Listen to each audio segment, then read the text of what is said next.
এই যে এই বাচ্চা মেয়ের ভিডিওটা দেখলে, এর ভিডিওটা মানে পুরো ভিডিওটা দেখো, তাহলে বুঝতে পারবে যে এই বাচ্চা মেয়েটা ভুল করেছে না এই কথাগুলো ঠিক বলেছে। ভিডিওটা দেখো তাহলে বুঝতে পারবে। হ্যাঁ, আজকে যারা তোমাকে বাঁচানোর জন্য তোমার হাতটা টেনে ঢোকাতে চেয়েছিল, সে তো তোমার ভালো চেয়েছিল তো। হ্যাঁ, তা তুমি যে খারাপ ব্যবহার করলে, এই যে ব্যবহারটা করলে, সেটার জন্য তুমি কিছু বলতে চাও তাকে? সামনে সামনে সামনে আসো। হ্যাঁ, তুমি এটা হেসে বলছো কেন? তোমার হাসি পাচ্ছে? তা তোমার তো হাসি হাসি মুখ লাগছে।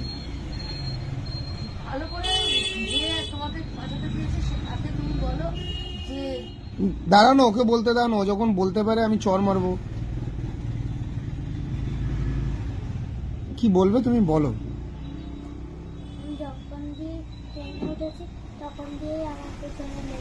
ঠিকই তো বলেছে উনি ভুলটা কোথায় বলেছে? উনি ভুলটা তোমাকে কোথায় বলেছে? উনি তো তুমি তো তার কাছে সন্তান সম। তুমি একটা 9 বছরের 8 বছরের বাচ্চা, তুমি রেলিং ধরে দাঁড়িয়ে রয়েছো। প্রাঞ্জলের বয়স 6 বছর, প্রাঞ্জল ভাইয়ের বয়স 6 বছর, তার থেকে তোমার মাত্র 2 বছর বেশি। প্রথমত তো তোমার মার ভুল, এটা তো কোনো অস্বীকার করার কোনো জায়গা নেই। তোমার মা তোমার সাথে আজকে তোমাকে সাপোর্ট করেছে বলেই কিন্তু তোমার আজকে এই ব্যবহারটা তুমি করতে পারছো মানুষের সাথে। কিন্তু আজকে প্রাঞ্জল ভাইয়ের বয়স 6 বছর, আজকে প্রাঞ্জল ভাইয়ের বয়স 6 বছর, তোমার তার থেকে মাত্র 2 বছর বয়স।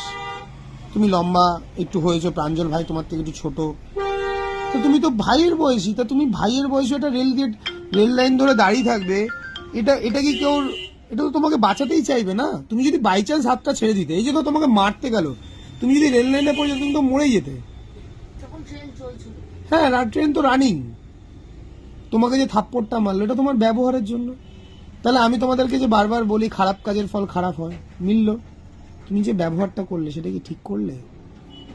হ্যাঁ, তা অন্যায় কাজ করলে মানুষের কাছে কি বলতে হয় সেটা নিশ্চয়ই জানো তুমি। তুমি যদি কোনো হ্যাঁ, সরি মানে কি? হ্যাঁ, সরি মানে জানো না? ভুল স্বীকার করলে কি বলতে হয়? ভুলটা স্বীকার করলে কি বলতে হয়? আর করবো না। আর কিছু জানো না? আর কোনো ভাষা তুমি জানো না? দুঃখিত। তা তুমি তো ভুলটা করেছো, দুঃখ প্রকাশটা তো অনেক পরে। তুমি তো ভুল করেছো, তুমি তো বিশাল বড় অন্যায় করেছো, তুমি তো বিশাল বড় অন্যায় করেছো।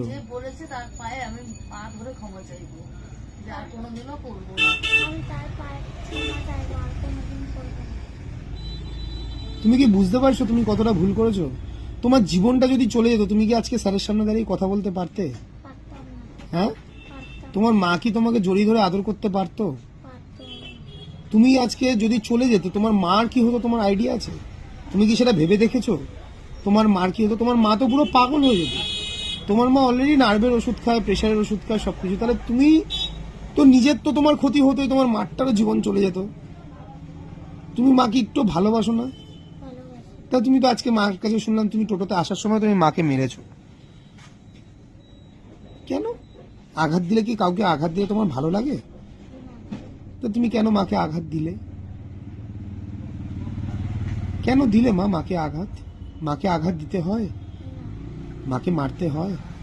তা তুমি কেন মারলে? মা যে মনে কষ্ট পাচ্ছে, এটা কি ঠিক বলো? হ্যাঁ, তুমি এখন যদি সেই কাকিমাকে সামনে দেখো, তাকে কিভাবে ক্ষমা চাইবে বলো তো আমাকে একটু শুনি। হ্যাঁ, জোরে বলো, শুনতে পাচ্ছি না। তোমার তো এত আস্তে সাউন্ড ছিল না, তুমি তো এখানে চিৎকার করে বলছো একটা চর মারবো, একটা থাপ্পড় মারবো একটা বয়স্ক মাকে। তুমি আমাকে বলতে পারো? আমাকে একটু বলো তো, একটা থাপ্পড় মারবো কেন? আমাকে বলতে পারবে না কেন? ওইটা কাকিমা, আমি ধরো একটা দাদা। তো তুমি একটা মায়ের মতন একজন, তোমার মায়ের মতনই তো ওনার বয়স। তোমার মাকে এরকম বলে, তোমাকেও বলে এরকম একটা থাপ্পড় মারবো?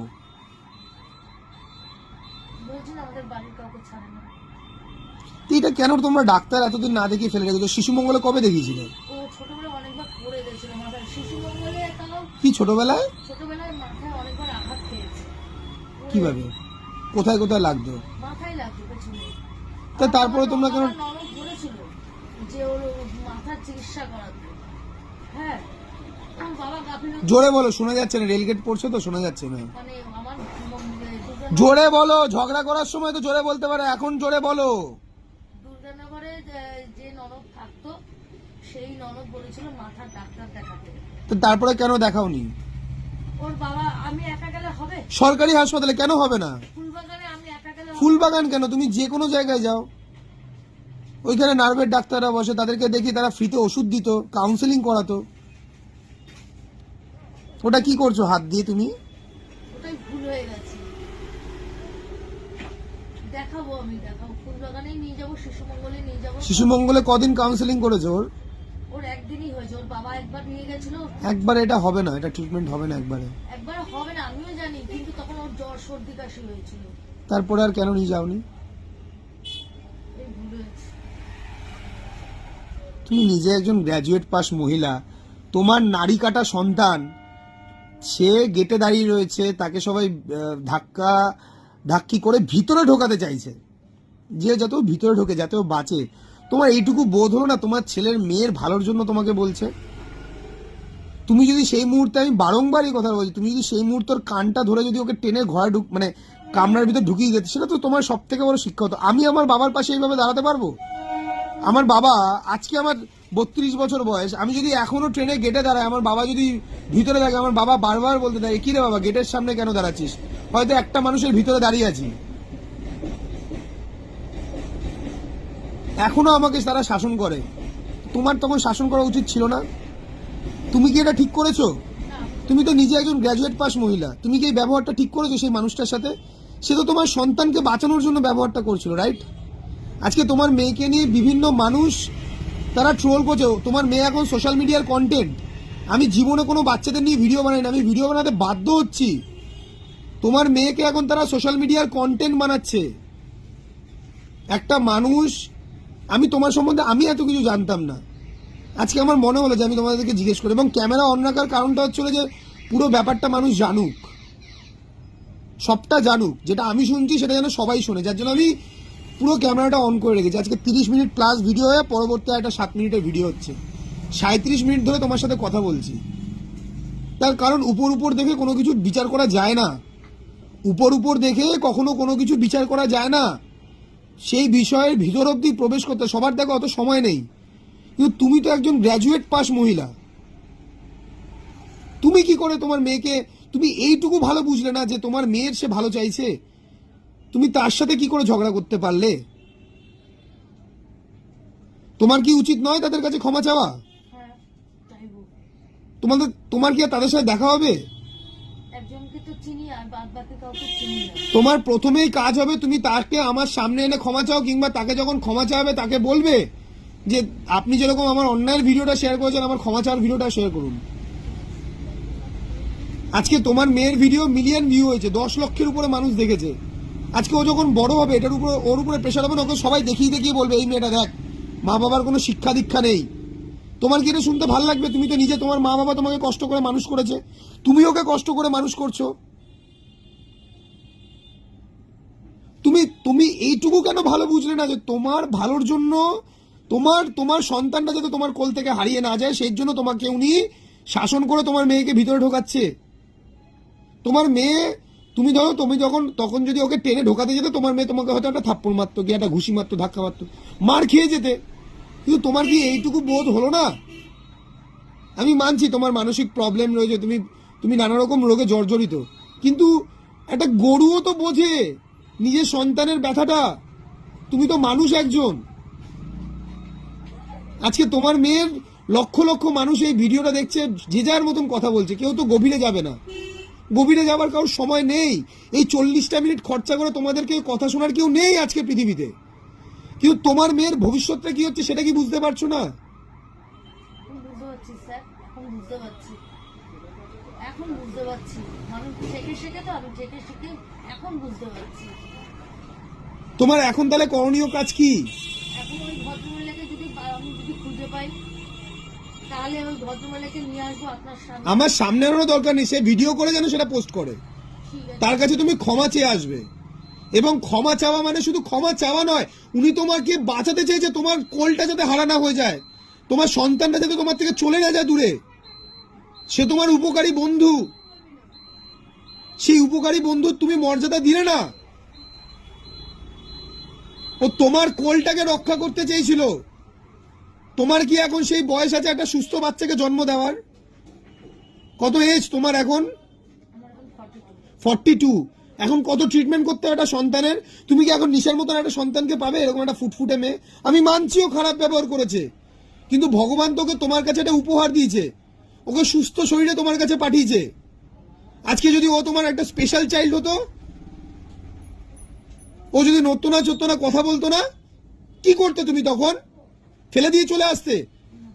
তাহলে তোমার আজকে সুস্থ মেয়েটা সে একটা মানসিক প্রবলেমে ভুগছে, তুমি জানো তোমার মেয়ে পড়ে গিয়ে রাস্তায় তোমার মেয়ের সাথে খারাপ হয়েছে, তো তুমি সেই জায়গাটা জানা সত্ত্বেও তুমি কেন ট্রিটমেন্ট করাওনি? আজকে যে তোমার সন্তানকে বাঁচাতে চাইছে তুমি তার সাথে খারাপ ব্যবহার করছো। সে তোমার কোলকে রক্ষা করতে চেয়েছে। আজকে তুমি যদি পরবর্তী সন্তান নিতে যাও, সেই সন্তান যদি তুমি না নিতে পারো, সারা জীবন আর মা ডাকটা শুনতে পাবে? তোমার তাহলে এখন করণীয় কি? করণীয় কি তোমার এখন? করণীয় হচ্ছে ভদ্রমহিলাকে ধরে নিয়ে ওনার কাছে ক্ষমা চাওয়া। ক্ষমাটা তত দূর অব্দিই চাইবে যতক্ষণ না তার মনের কষ্টটা দূর হচ্ছে। তার বাড়িতে হয়তো এরকম একটা ফুটফুটে সন্তান রয়েছে। ক্ষমাটা ততটাই চাইবে যাতে তার মনের কষ্টটা লাঘব হয়। এইটুকু শেখাতে পারলাম তো 40 মিনিট ধরে কথা বলার পর? শেখাতে পারলাম এইটুকু? তোমার আমি ভাতৃসম, তোমার আমি ভাইয়ের মতন, ভাইয়ের এইটুকু কথা শুনবে। আর তোমার মেয়ে যেন শটানে তার কাছে ক্ষমা চায়। শুনেছিস? বাড়িতে বোঝাবে, মারলে কিছু হয় না, জানি মারলে কিছু ভালোবেসে বোঝাও, ওর কেন হচ্ছে ডাক্তার দেখাও, ট্রিটমেন্ট করাও, ওষুধ খাওয়াও। এটা হচ্ছে প্রথম কাজ, যেটা তুমি বললে, তার কাছে ক্ষমা চাওয়া। দ্বিতীয় কাজ হচ্ছে আমাকে শিশু মঙ্গলের কাউন্সিলিং সার্টিফিকেট আমাকে এনে দেবে। তৃতীয় হচ্ছে হলো তুমি ওকে নিয়ে পরবর্তী সময়ে কাউন্সিলিং করাবে। 3টে ডেট কাউন্সিলিং করানোর পর নিয়ে আসবে, আবার পাঠশালায়ও আসবে। বুঝতে পারলে? তুমি এতক্ষণ কথা বলার পরে তুমি কি বুঝতে পারলে? এতক্ষণ কথা বলার পরে তুমি কি বুঝতে পারলে? হ্যাঁ, কিছুই বুঝতে পারছো না? আচ্ছা।